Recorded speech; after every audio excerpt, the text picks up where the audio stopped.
The power of mentoring. How mentors can assist proteges grow and succeed. Tsepo Maholo.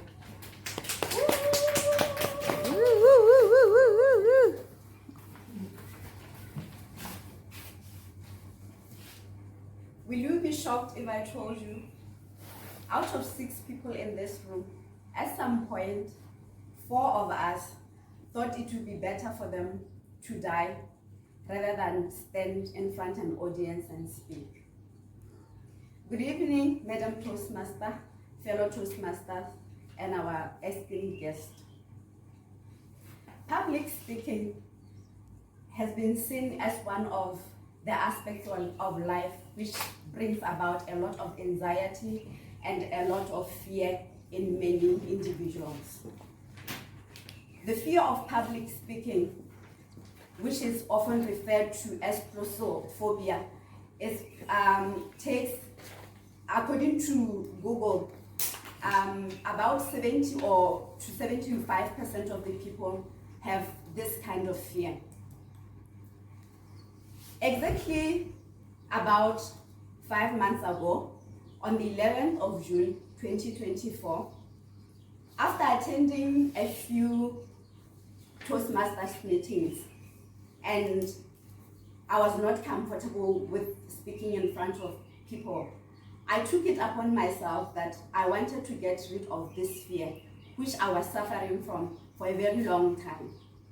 So I decided that I'm going to join Toastmasters, which I surely did. And 2 days after that, I received a text message from Miss Leah Musunga, who told me that she was assigned as my mentor. I was very happy because in those 3 meetings that I attended, I could see how experienced she was. I could see how she was presenting her speeches. Then it started with our journey between me and my mentor. Ladies and gentlemen, I need to explain to you that according to Toastmasters, mentoring involves pairing of an individual who's more experienced and a new onboarded member, so that the onboarded new member can learn from the experienced Toastmaster. That is what was happening between me and my mentor, Ms. Leah Musunga, like I was saying.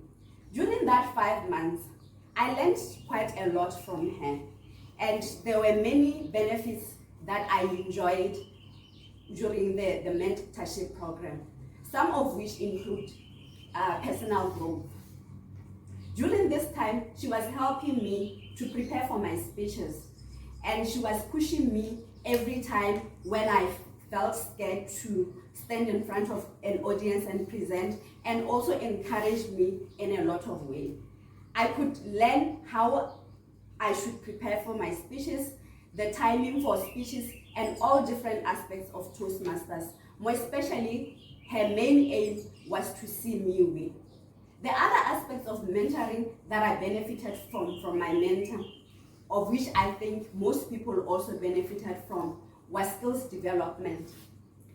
At the point when I joined Toastmasters, I didn't even know anything about Toastmasters, so to say. I couldn't navigate on the Toastmasters website, so she will even go above and beyond to take her time to take me through the Toastmasters website, where I will be able to evaluate my speeches and then finish them off. Really, ladies and gentlemen, mentoring comes with a lot of benefits, and it's very advantageous to both the mentor and the mentee. The other aspect that I learned during this time, during this 5 months, was the motivation, the support. Like I said, standing in front of people is very difficult. So you need that push from someone who is experienced, who has done it before, and who can lead you in this very difficult process. So she was motivating me most of the time. I remember there were times when I felt like I don't really want to do it. Probably because I was scared, probably because I was being lazy about it, probably because I was giving so many reasons why I can't do it. But she was always giving me those pushes with the speech reminders, with all those things that she was providing for me. as I conclude, what I want to say is that mentoring is not only beneficial to the mentor. The mentee also has to do their part. It's a relationship that is two-way. So as a mentee, I was doing my part to make sure that I was preparing for my speeches. I was raising up my hand. I was coming on time to present my speeches. So in closing, I want to encourage everyone who's here, including yourself, Madam Guest over there, that it's possible. You can do it with the processes and all the needed things that are provided in Toastmasters. You can do it, and it's doable. You can see that the people that have done it before, like I'm saying, 5 months ago, I couldn't stand up like this and speak. Right now, I'm a work in progress. I'm not yet there, but I believe that in 5 years, in 10 years, I'll be taking the stage like our Madam President Pumelo Mapalala here, like Lani Mutapa and all those others. Thank you, Madam Toastmaster. It's the same. Behind every dark cloud, there is a silver lining. Good evening, fellow Toastmaster and our guests. A few weeks ago, I was minding my own business at home when I received a call from my friend. Hi Leah, I need your help desperately. Could you please create for me a picture and video montage for my dad's upcoming birthday? I wasn't doing anything. I thought, why not? Let me help my friend. She sent me several pictures and videos, and I slowly started creating this picture and video montage for her. I must say, having served as the Vice President of Public Relations a few years ago, I knew my way around Canva. So I knew it wouldn't be very difficult for me to create something for her.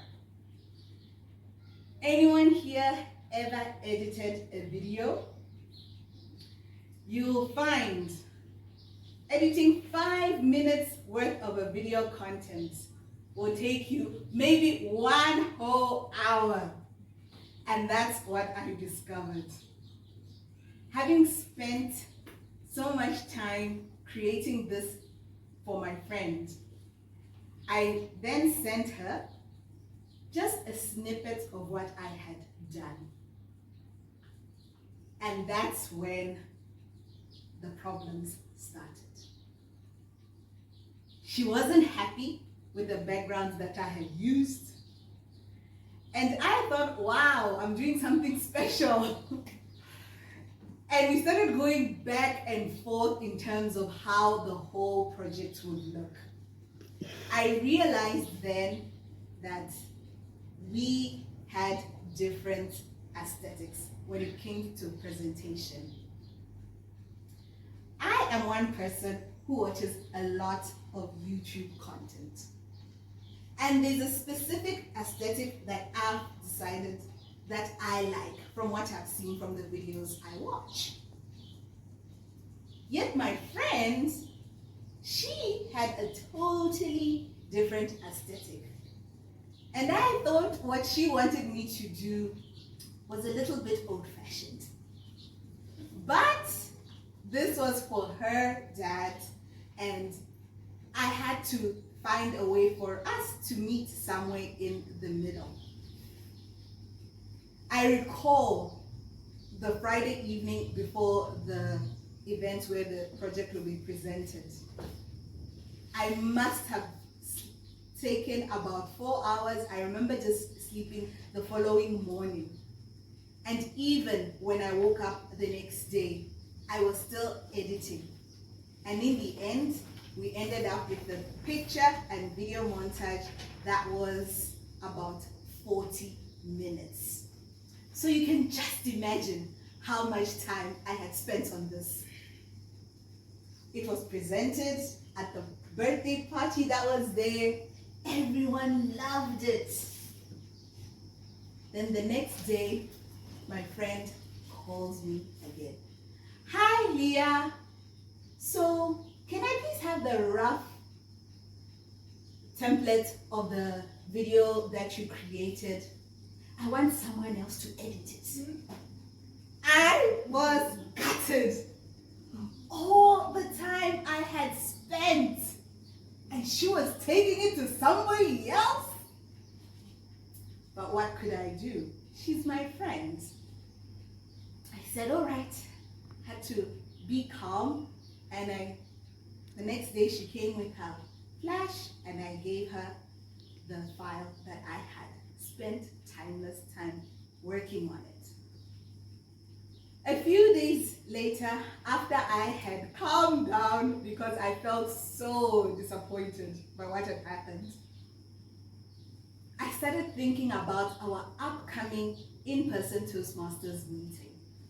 And I decided, why not just record some of the content so we could share on our Facebook page and maybe our Instagram page. So I did that for our meeting, went back, created a video montage, and shared it initially with our club exco group. And they were like, wow, this is amazing. Who did this? I was even shy to say, it's me. And then I eventually posted it onto the Facebook page and also on our YouTube page. And I could see lots of people had started watching it. That incident with my friend reminded me of something. Sometimes we face challenges or we find ourselves in a situation where we think, why am I here? Why am I putting myself in this situation?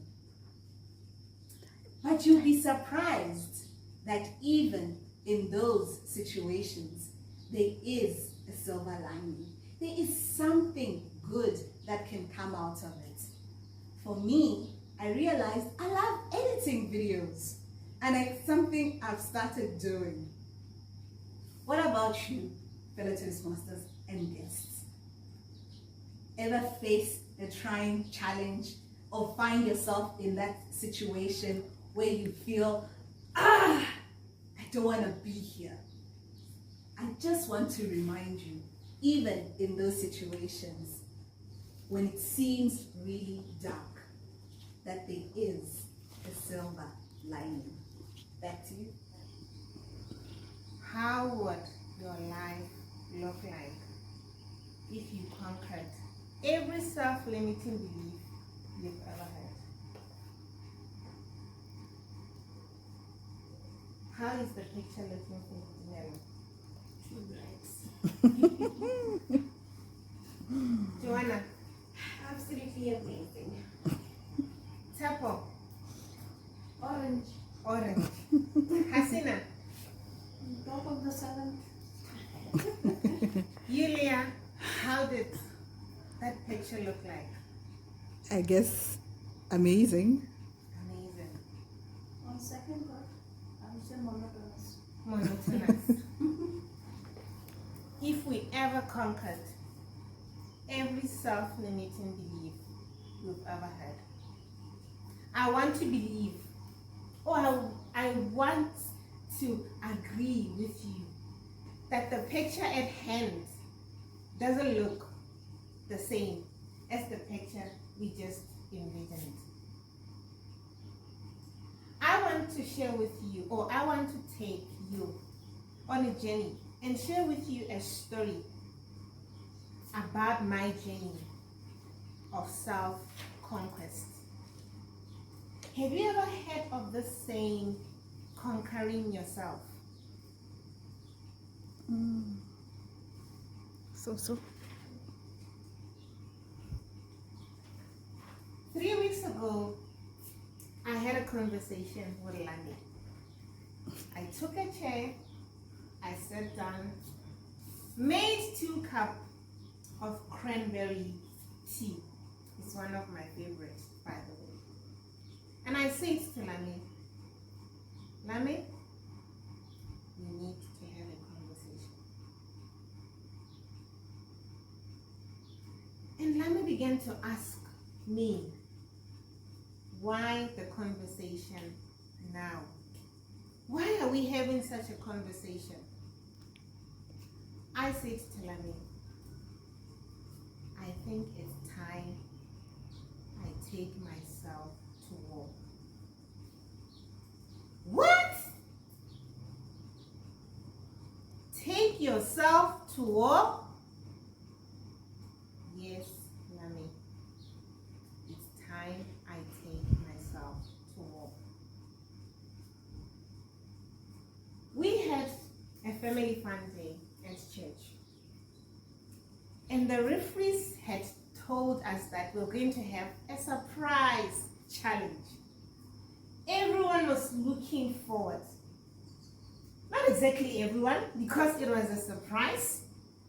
But I had assumed in my head that everyone was looking forward to that challenge. We had all the games, we had soccer, we had egg race, we had sack race. Everybody was excited. Then the time came for the surprise game. So each team was told to select 2 members. That is a minimum of 2 females. So each team, we had, by the way, we had 4 teams. We had the red team, the green team, the yellow team, and the blue team. So each team was supposed to have 6 members, of which 2 should be females. I decided I'm going to go out for this challenge. As I suddenly remembered the conversation I had with Lami of taking myself to war, I thought, maybe this is a good opportunity for me to go to war with myself. I raised my hand. I'll be part of the team. The referee called us and they told us it's an obstacle challenge game. You. Who is you? Can you point to you?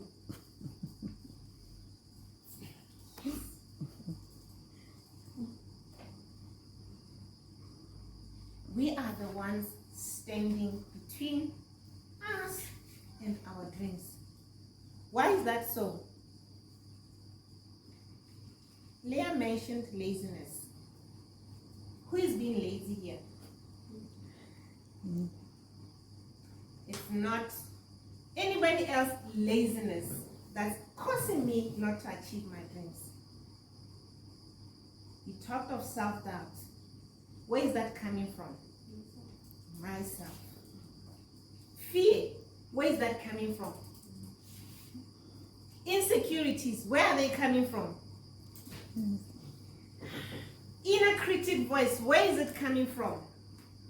It's not anyone bringing the fear. It's not anyone laziness or self-doubt.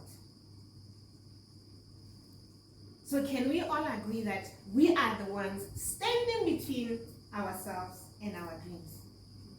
Now, hence, taking ourselves to war. Because it's us that we need to conquer to reach to our dreams.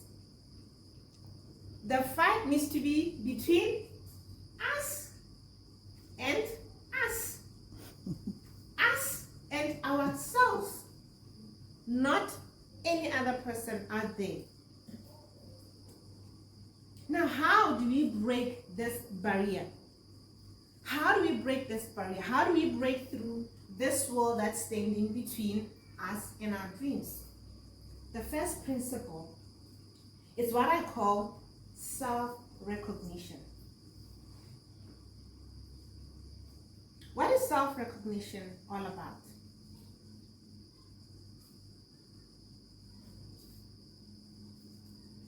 Sitting down with yourself and admitting that I have self-limiting beliefs. And these self-limiting beliefs have power over me. And because I have identified that they have power over me, I need to identify them. There's no point in playing hide and seek with yourself. Can it really work? Can you play hide and seek with yourself? Yeah. But many times we do that in our minds. We act like it's not me. It's somebody else. It's not me. It's my environment. It's not me. It's what they have said to me. It's not me. It's what I've seen. That's us literally playing hide and seek with ourselves. I'm going to ask you one more time. Can playing hide and seek with ourselves really work?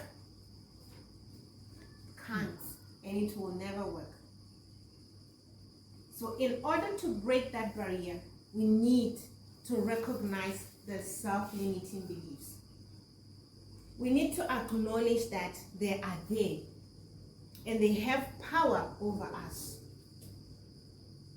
Them having power over us doesn't mean they are overpowering us.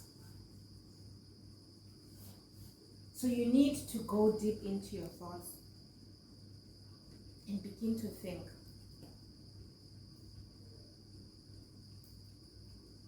What type of self-limiting beliefs am I carrying? Or do I have? Now that you've identified the self-limiting belief, self-doubt, insecurity, fear, the second principle is transformation through action. It starts with knowledge. You investigate the self-limiting beliefs. And the only way to do that is to introspect your thoughts, is to watch your thoughts. That's the knowledge you're gathering. Remember, we are embarking on a journey to conquer ourselves. Remember, we are going to war with ourselves.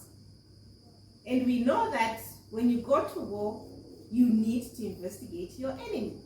You need to know what you're fighting against. You got the knowledge, now action. How do you do that? Or what does the action encompass of? You need to confront those self-limiting beliefs. Confront that fear. Something that I lately learned is that thoughts are like clothes. What do you do with clothes? You wear them. You wear them. And you take them off. And you take them off. So if that thought comes to your mind and says, you can't do it, what do? You take it off. You take it off. Just like how you wear the clothes. If you could ask me one question, what would be that question? And if I was the one who asked you that question, how would you answer that question? You. Okay, good evening, fellow Toastmasters, and to myself, the guest. Yeah, thank you so much for this opportunity, and thank you for the question. So you asked me, what would I ask you? So when you finished your presentation, I thought to myself, could I ever get to where she is? And so my question to you would be, how did you get here? How did you get to a point where you could actually speak for 20 minutes plus with so much confidence and being able to engage us and actually keep us following your story? Now the question is, how would you answer that question? Okay, I would think that you would have to probably practice a whole lot, and as well as conquer those limiting, beliefs. Yeah, that's how I would answer it. And hopefully that's where I would get to when I start also giving 20-minute speeches. Thank you, Joanna. Thank you, Toastmaster. Remember, I say table topics is just all about speaking of the cup. So whatever comes to your mind, just say it. Why do you think self-belief is very important in us achieving our dreams? Okay. So your question is, why do I think that self-belief is the most important It's important in achieving our in dreams. achieving our goals? Self-belief is the foundation actually. If you feel that you can't do, you will never try to introspect yourself. You will never find your weapons, how you can prepare yourself, what is your goal, what is your target, and what is your timeline when you want to do it. So first of all, you have to have that self-belief. From there, the journey starts. So when I joined Toastmasters, it was my belief that yes, I can do better. I have that inside thirst to become a better speaker. I can be a confident speaker in front of thousands and more than 1,000 people. And that belief brought me to join the Toastmasters. And the same thing, right now, you asked us to write the next, what you want to conquer. And my dream is to go to Kilimanjaro. And what is my stumbling block is when I go to my cardiologist, she always shows doubt on me, though I feel that I can do it. I can do it because I do boosted exercise, 30 minutes, I do other things. When I see other groups, even the younger people, I'm much better than that. So I still have that belief, and one day I will go to the mountain. Thank you so much. So what belief are you holding on to that may be holding you back? What belief are you holding on to that may be holding you back? Thank you, Madam Table Topics Master. I am currently pursuing a master's in project management, and I'm at the point where I must deliver a body of work in the form of a dissertation. Every time I write and send to my supervisor, he says, it's okay. And for the life of me, I don't believe him. Why is it just okay? I can't be that great. Please point out all the errors I know or think I may have made. This belief led me to thinking, am I really that great? Is my work okay? Or is he just saying that to get the work off of his desk? So that's a self-limiting belief I have in myself, that perhaps I can't be as great as he thinks I am. And this will lead me nowhere if I continue to think my work is not of quality or that my ideas don't matter. It is actually what led me to delaying to pursuing this master's, because I always wondered, did I have something to contribute? I'm working on this self-limiting belief, but oh my, is it so difficult. Am I really that great? I don't want to believe I am, because that will just bottom or form the ceiling in my self-image. But I would like to remember that a piece of me is indeed at least half of what he thinks I am great at. I thank you. You've been invited to speak at a university graduation, and the title of your speech is You Can If You Think You Can. Thank you. Good afternoon or good morning, students. Now you've come to the end of your studies. You've done probably 20% of the job, but 80% of the job is still out there for you to go to the world and conquer the world. In the work environment, it's all about yourself. There's an issue of punctuality, there's issue of you being present. So you need to be present so that you can be seen. So go out and conquer the world, and remember, it's all within you. It's all upon you. No one is going to do it for you. It's all up to you to decide your future. So you can if you think you can. Thank you.